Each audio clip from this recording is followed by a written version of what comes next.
My wife confessed something on her deathbed. Now I'm glad she died. I am in complete despair. That's the only word I can use to describe it. Right now, everything feels so unreal. My wife and I were together for 35 years. We got married young, and our daughter was born about 10 years later. I still remember the day she had to be taken to the hospital. I was at work when her water broke, but instead of calling and demanding that I come as quickly as possible, she said it would be better if I waited, and that she was fine. I told her she was crazy if she thought I wasn't going to be there for the birth of my child, but she started yelling at me to stay where I was. I just chalked it up to labor hormones.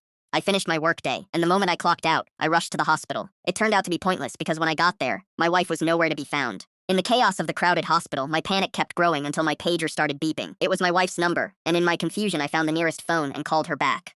She was already home and asked me where I had been. After a brief argument about the audacity of that question, I got in my car and drove home as fast as I could. When I arrived, I found her curled up in a chair in the living room, holding our baby and looking exhausted, completely worn out. Under normal circumstances, this should have been one of the happiest moments of my life. But all I felt was confusion. Why? Because throughout the entire pregnancy, we had been told we were having a boy.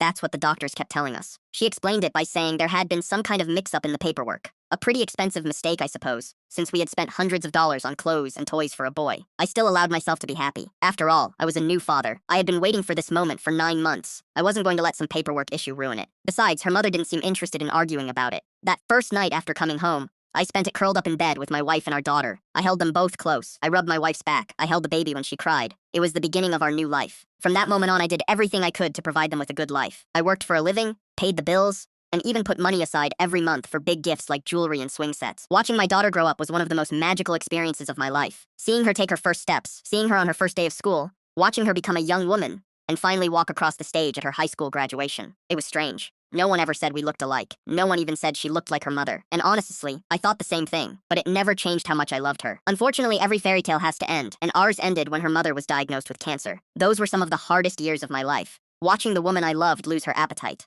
lose her hair, lose her life. It broke some things inside me. I was by her side every day, right alongside my daughter. However, on the day we lost her, my daughter was attending classes at a state university 100 miles away, and I was left completely alone, watching my world fall apart before my eyes. In those final moments, she looked at me with the same love she had shown when we first met. Only this time, there was something nostalgic in her eyes, something sad, as if she understood that everything was coming to an end. Then her expression changed. Her smile disappeared. Her forehead wrinkled. She began to cry. The words she spoke next shattered me completely. Ever since then, I've questioned our relationship, our life together, and everything else. I'd like to say I was all lost, but honestly, it made everything fall into place. Because, according to my wife, our son died during childbirth because of complications. I suppose something broke in her mind when they told her that her baby hadn't survived. Instead of accepting it, she rejected it. My daughter was stolen, and I still haven't found the courage to tell her.